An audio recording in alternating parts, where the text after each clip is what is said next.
Chapitre 540. Jean sera un fils pour la mère de Jésus. Rencontre avec Manahen et leçon sur l'amour des animaux. Conclusion de la 3e année. Le 16 décembre 1946. Dans une région qui se ressent déjà de la proximité de la mer Morte, il se dirige directement vers le nord-est, en dehors de toute piste. Si l'on ne tient pas compte de l'aspérité du terrain rempli de pierres coupantes et de cristaux de sel et couvert d'herbes basses et épineuses, la marche est bonne et surtout tranquille, car à perte de vue, il n'y a pas âme qui vive, la température est douce et le terrain est sec. Ils conversent.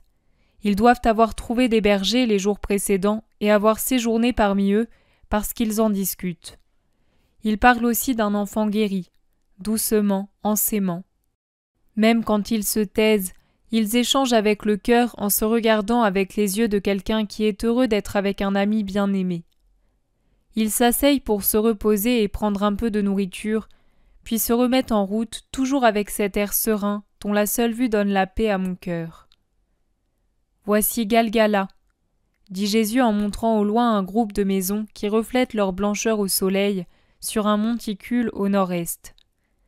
Désormais nous nous approchons du fleuve. Nous entrons à Galgala pour la nuit ? Non, Jean. J'ai évité intentionnellement toute ville et j'en ferai de même cette fois encore. Si nous trouvons quelque autre berger, nous irons avec lui. Si près de la route que nous allons bientôt atteindre, nous rencontrons des caravanes sur le point de s'arrêter pour la nuit, nous demanderons à être accueillis sous leur tente. Les nomades du désert sont toujours hospitaliers et nous sommes à l'époque où on les rencontre facilement. Si personne ne nous reçoit, nous dormirons à la belle étoile, unis tous les deux sous nos manteaux, et nous serons veillés par les anges. Oh oui, tout sera mieux que la nuit de tristesse que j'ai passée à Bethléem. Mais pourquoi n'es-tu pas venu à moi tout de suite ? Parce que je me sentais coupable. Je me disais aussi, Jésus est si bon que loin de me gronder, il me consolera, comme ça a été le cas. Mais la pénitence que je voulais faire, où aurait-elle été possible ? Nous l'aurions faite ensemble, Jean. Moi aussi je suis resté sans nourriture et sans feu, malgré les aliments et le bois trouvés le matin. Oui, mais quand on est avec toi, plus rien ne compte. Quand je suis avec toi, je ne souffre plus de rien. Je te regarde, je t'écoute, et je suis tout à fait heureux. Je le sais. Je sais aussi qu'en personne ma pensée ne s'imprime comme en mon Jean, et encore que tu sais comprendre et te taire quand il y a lieu. Tu me comprends, oui, parce que tu m'aimes. Jean, écoute-moi. D'ici quelque temps. Quoi, Seigneur ? L'interrompt aussitôt Jean en le saisissant par le bras et en l'arrêtant pour le regarder en face, avec des yeux effrayés et interrogateurs. Il est blême. D'ici quelque temps, cela fera 3 ans que j'évangélise. Tout ce qu'il fallait annoncer aux foules, je l'ai annoncé. Désormais, celui qui veut m'aimer et me suivre a tous les éléments pour le faire avec assurance. Quant aux autres, quelques-uns seront persuadés par les faits, la plupart resteront sourds même devant ceux-ci. Mais à ces derniers j'ai peu de choses à dire, et je les dirai, car il faut que non seulement la miséricorde, mais également la justice soient sauvegardées. Jusqu'à présent, la miséricorde s'est tue bien des fois et sur beaucoup de points. Néanmoins, avant de se taire pour toujours, le Maître s'exprimera aussi avec la sévérité d'un juge. Mais ce n'est pas de cela que je voulais te parler. Je veux te révéler que sous peu, ayant dit au troupeau tout ce qui était nécessaire pour qu'il m'appartienne, je me recueillerai beaucoup pour prier et me préparer. Et quand je ne prierai pas, je me consacrerai à vous. J'agirai à la fin de la même manière qu'au début. Les femmes disciples viendront, et ma mère également. Nous nous préparerons tous à la Pâque, Jean. Je te demande dès maintenant de te consacrer beaucoup à ces disciples, à ma mère en particulier. Mon Seigneur, mais que puis-je donner à ta mère qu'elle ne possède déjà en surabondance et au point de pouvoir en déborder sur nous tous ? Ton amour. Pense que tu es pour elle comme un second fils. Elle t'aime et tu l'aimes. Vous êtes unis par un même amour, celui que vous avez pour moi. Moi, son fils selon la chair et le cœur, je serai toujours plus absent, absorbé par mes occupations. Et elle souffrira parce qu'elle sait ce qui va arriver. Tu dois aussi la consoler à ma place, devenir tellement son amie qu'elle puisse pleurer sur ton cœur et y trouver du réconfort. Ma mère n'est pas une inconnue, tu as déjà vécu avec elle. Mais c'est une chose de le faire comme un disciple qui éprouve un amour respectueux pour la mère de son maître, ou autre chose de le faire en fils. Je veux que tu te comportes en fils pour qu'elle souffre un peu moins quand elle ne m'aura plus.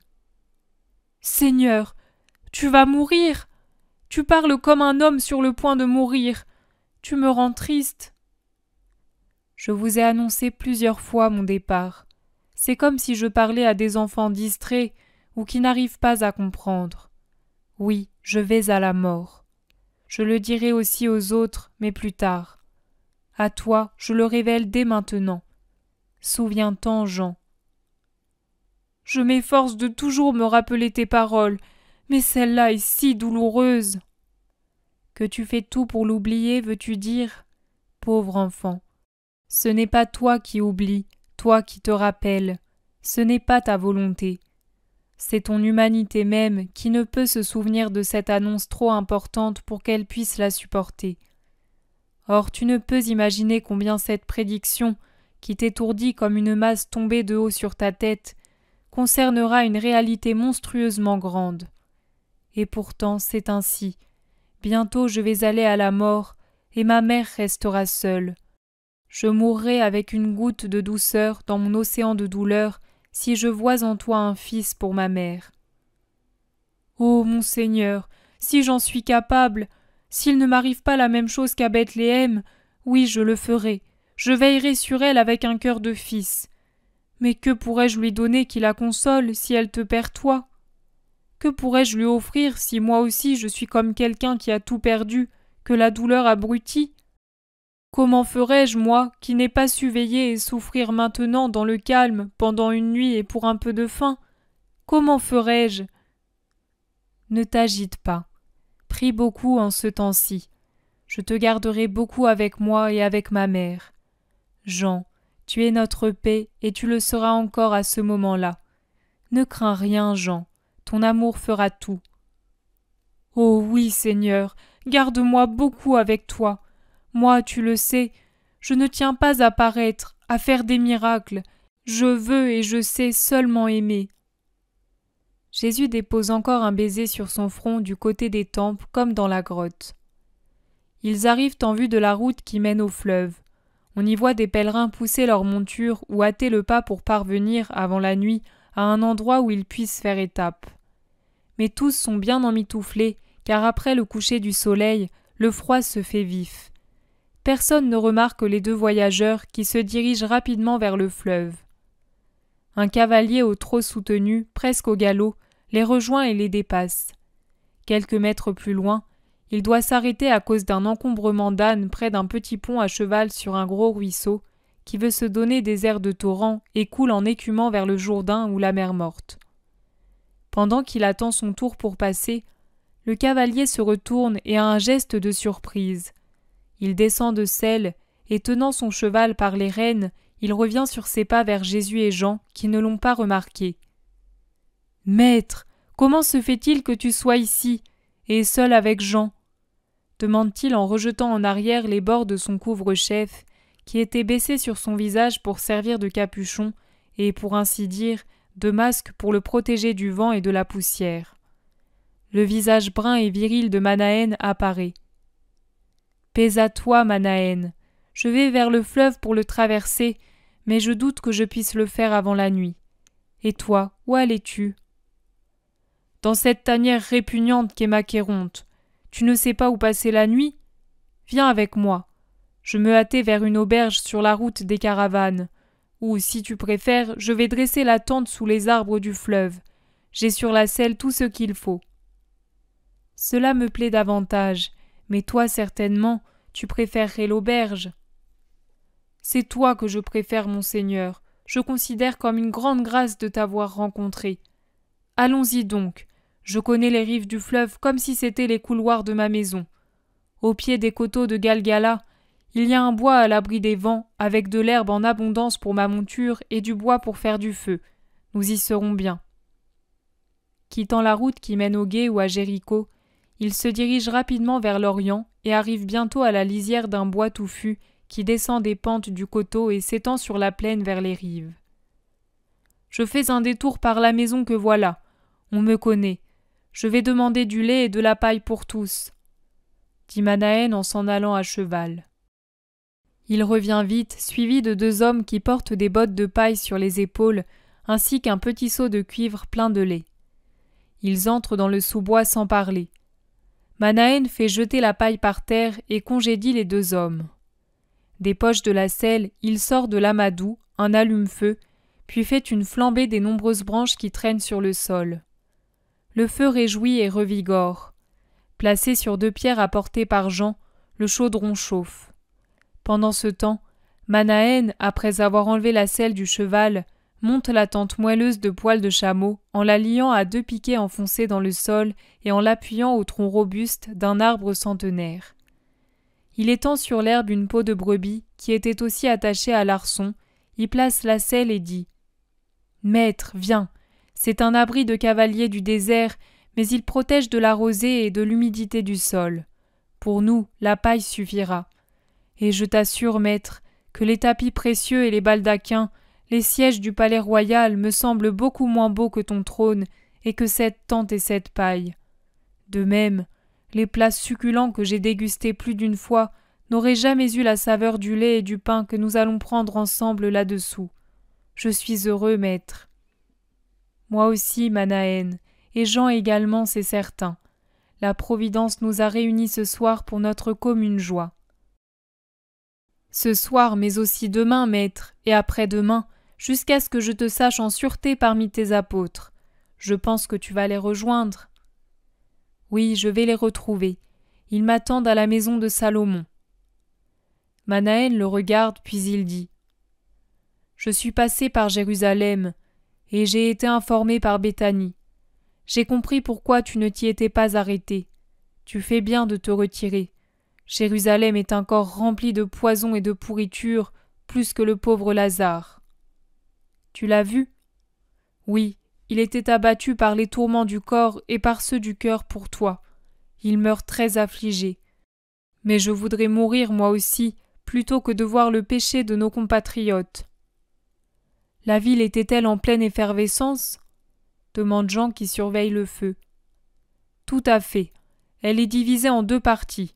Et, chose étrange, les Romains ont fait preuve de clémence envers certains hommes arrêtés pour sédition la veille.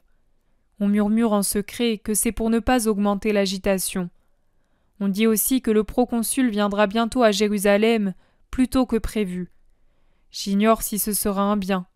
Je sais qu'Hérode l'imitera sans doute, et ce sera sûrement avantageux pour moi, car je pourrai être près de toi. Avec un bon cheval, les écuries de l'Antipas ont de rapides chevaux arabes, ce sera vite fait d'aller de la ville au fleuve si tu t'y arrêtes. Oui, je m'y arrête, pour l'instant du moins. Jean apporte le lait chaud dans lequel chacun trempe son pain, après que Jésus l'a offert et béni. Manahen offre des dattes blondes comme du miel.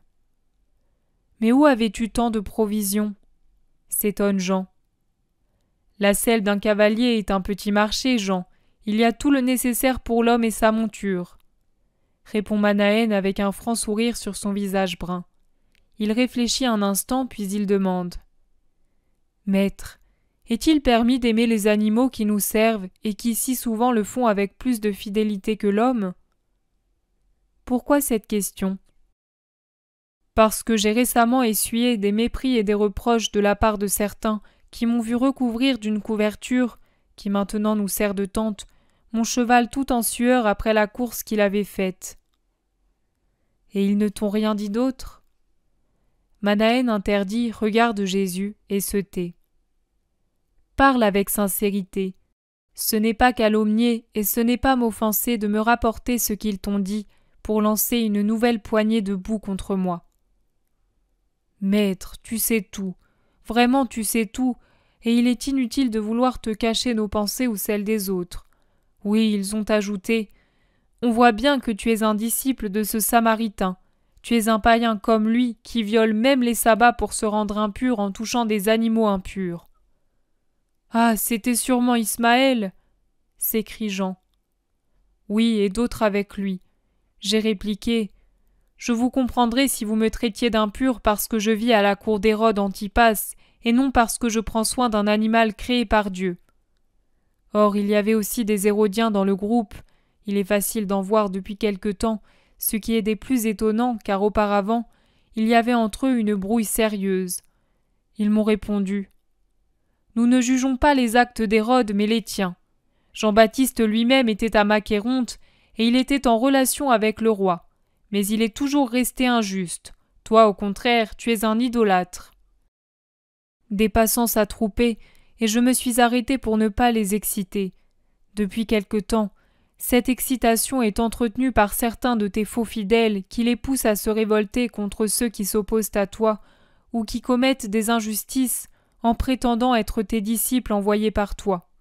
« Mais c'en est trop, maître. Jusqu'où iront-ils » s'inquiète Jean.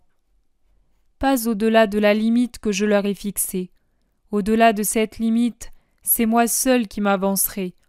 La lumière resplendira, et personne ne pourra plus douter que je suis le Fils de Dieu. Mais venez ici auprès de moi et écoutez. Auparavant, alimentez le feu.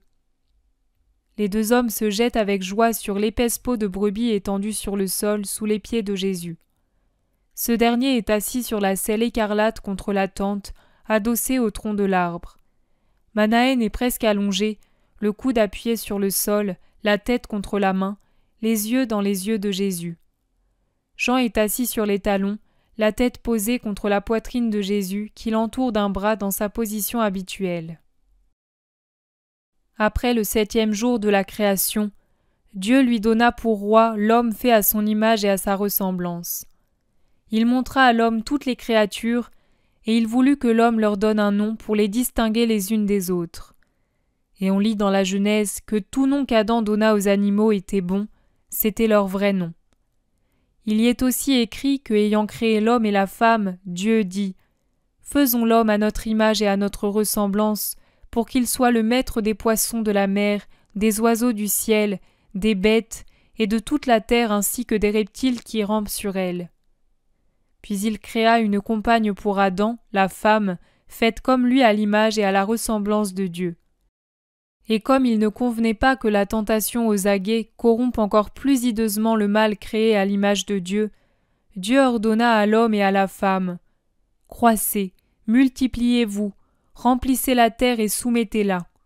Soyez les maîtres des poissons de la mer, des oiseaux du ciel et de tous les animaux qui se meuvent sur la terre. » Et ajouta « Je vous ai donné toutes les plantes qui font une semence sur la terre et tous les arbres qui ont en eux la semence de leur espèce, pour qu'ils vous servent de nourriture, ainsi qu'aux animaux de la terre, aux oiseaux du ciel, et à tout ce qui se meut sur la terre, et a en soi une âme vivante, pour qu'ils aient la vie. » Les animaux, les plantes et tout ce que Dieu a créé pour l'utilité de l'homme représentent donc un don d'amour et un patrimoine confié par le Père à la garde de ses enfants, afin qu'ils s'en servent dans leur intérêt et avec gratitude envers celui de qui vient toute providence. Il faut donc les aimer et prendre soin d'eux. Imaginez un fils auquel son père a donné vêtements, meubles, argent, champs et maisons en lui disant « Je te les remets pour toi-même et tes descendants, afin que vous ayez de quoi être heureux.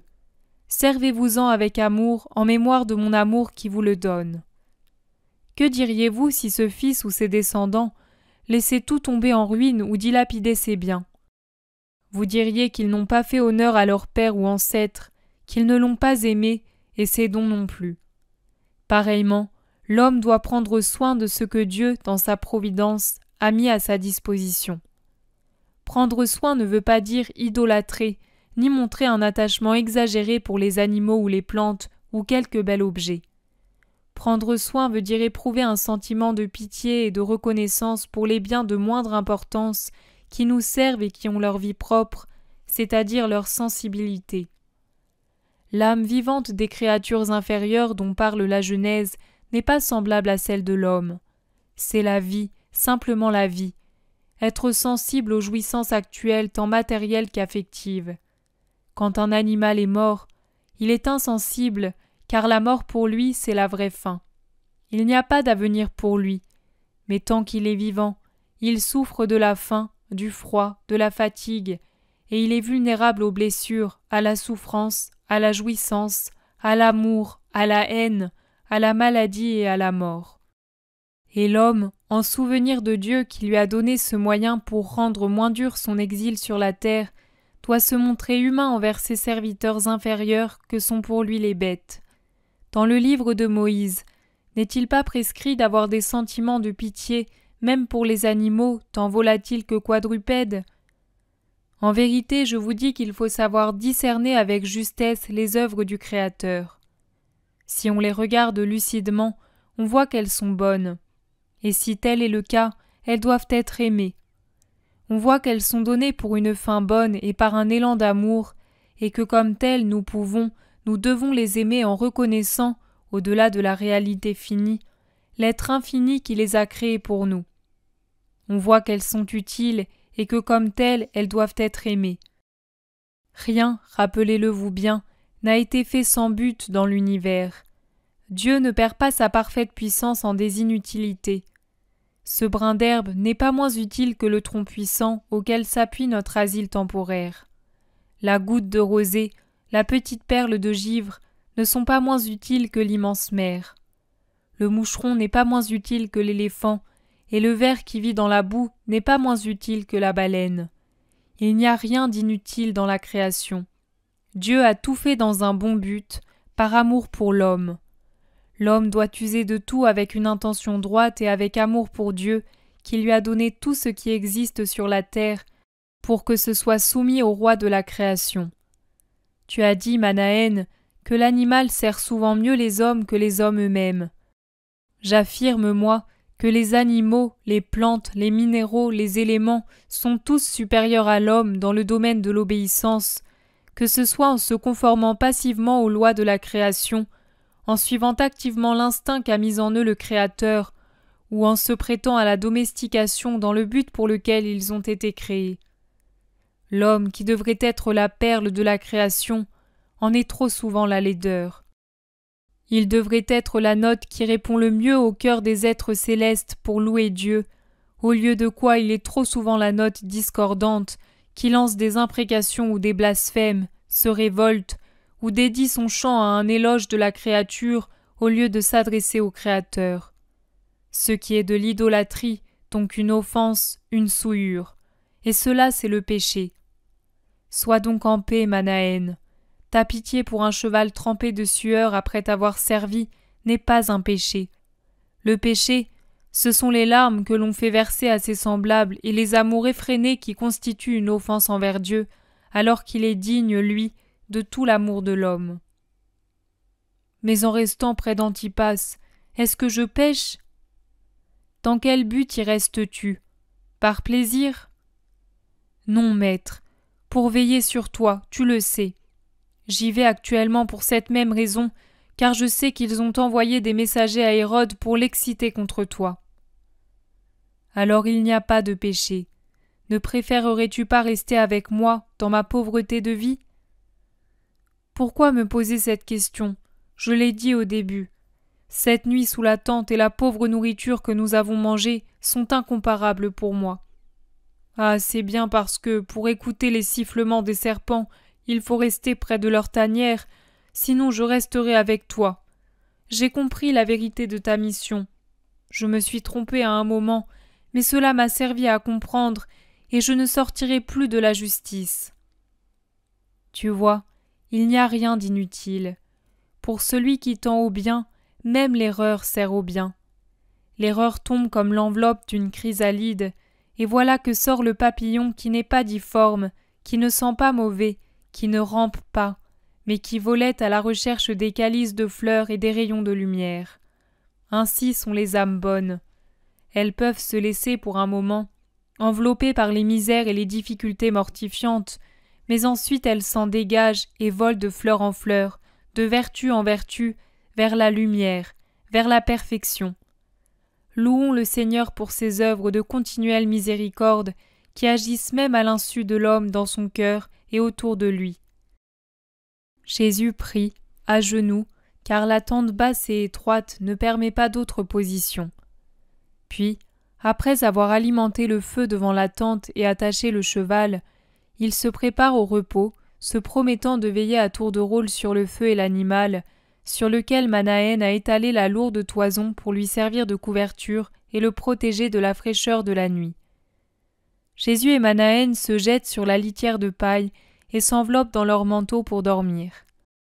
Jean, craignant d'être pris par le sommeil, fait les 100 pas dehors pour nourrir le feu et surveiller le cheval. Celui-ci le regarde d'un œil noir intelligent et bat le sol en mesure avec son sabot en secouant la tête, faisant teinter les chaînettes d'argent de son harnachement. Il broute les tiges aromatiques de fenouil sauvages qui ont poussé au pied de l'arbre auquel il est attaché. Et comme Jean lui en offre de plus belles, aperçues un peu plus loin, il hennit de plaisir et cherche à frotter ses naseaux doux et rosés contre le cou de l'apôtre. Au loin, dans le grand silence de la nuit, on entend le paisible bruissement du fleuve. Jésus dit. À son tour, la 3e année de vie publique prend fin. Maintenant arrive la période préparatoire à la Passion, celle où tout semble se borner à un petit nombre d'actions et à quelques personnes. C'est comme si ma figure et ma mission s'estompaient. En réalité, celui qui paraissait vaincu et écrasé était le héros qui se préparait à l'apothéose. Et autour de lui, ce n'étaient pas les personnes, mais leurs passions qui se concentraient et se portaient à leurs limites extrêmes. Tout ce qui a précédé et qui pour certains épisodes a pu paraître sans but à des lecteurs mal disposés ou superficiels, s'éclaire ici d'une lumière sombre ou resplendissante, en particulier les figures les plus importantes, celles que beaucoup ne veulent pas reconnaître comme étant incontournables, justement parce qu'il s'y trouve des leçons pour les maîtres de maintenant, car ceux-ci ont plus que jamais besoin d'être instruits pour devenir de vrais maîtres spirituels. Comme je l'ai dit à Jean et à Manahen, rien n'est inutile de ce que Dieu fait, pas même un petit brin d'herbe. Ainsi, il n'est rien de superflu dans cette œuvre, ni les figures resplendissantes, ni celles qui sont faibles et ténébreuses. Au contraire, pour les maîtres de l'esprit, ces dernières sont d'une plus grande utilité que les figures bien dessinées et héroïques. Du sommet d'une montagne, on peut embrasser toute la configuration des monts et la raison d'être des bois, des torrents, des prés et des pentes pour passer de la plaine au sommet, d'où l'œil étreint toute la beauté du panorama. Nous en sommes mieux qu'ailleurs persuadés que les œuvres de Dieu sont toutes utiles et superbes, que l'une sert et complète l'autre, et que toutes concourent à la formation de la splendeur de la création. De la même façon, pour celui qui a l'esprit droit, la diversité des figures, des épisodes, des leçons de ces 3 années de vie évangélique, contemplées comme du haut du sommet de mon œuvre de maître, servent à donner la vision exacte de ce complexe ensemble politique, religieux, social, collectif, spirituel, égoïste jusqu'au crime ou altruiste jusqu'au sacrifice, où je fus un maître et où je suis devenu rédempteur. Le caractère grandiose du drame n'apparaît pas en une seule scène, mais dans toutes. La figure de l'acteur principal émerge des lumières diverses dont l'éclairent les parties secondaires. Désormais, près du sommet, le sacrifice pour lequel je m'étais incarné, une fois dévoilés tous les replis secrets des cœurs et toutes les menées des sectes, il n'y a qu'à faire comme le voyageur arrivé tout en haut, regarder, contempler toutes choses et tous les gens, connaître le monde hébraïque, connaître ce que j'étais, l'homme au-dessus des sens, de l'égoïsme, de la rancœur, l'homme qui a dû être tenté par tout un monde, par la vengeance, le pouvoir, même les joies honnêtes du mariage et du foyer, qui a dû tout supporter pour vivre au contact du monde et en souffrir, car infinie était la distance entre l'imperfection et le péché du monde et ma perfection, et qui à toutes les voies, à toutes les séductions, à toutes les réactions du monde, de Satan et du moi, a su répondre « non » et rester pur, doux, fidèle, miséricordieux, humble, obéissant jusqu'à la mort sur la croix. Comprendra-t-elle tout cela, la société d'aujourd'hui, à qui je me fais connaître moi-même, pour la rendre forte contre les assauts de plus en plus violents de Satan et du monde? Actuellement, comme il y a 20 siècles, la contradiction s'installera parmi ceux pour qui je me révèle. Encore une fois, je suis un signe de contradiction. Mais non pas moi en tant que tel, mais en raison de ce que je suscite en eux. Les bons, les hommes de bonne volonté, auront la réaction des bergers et des humbles. Les autres auront des réactions mauvaises comme les scribes, les pharisiens, les sadducéens et les prêtres de ce temps. Chacun donne ce qu'il a. Le bon qui vient au contact des mauvais déchaîne en eux un bouillonnement de plus grande perversité.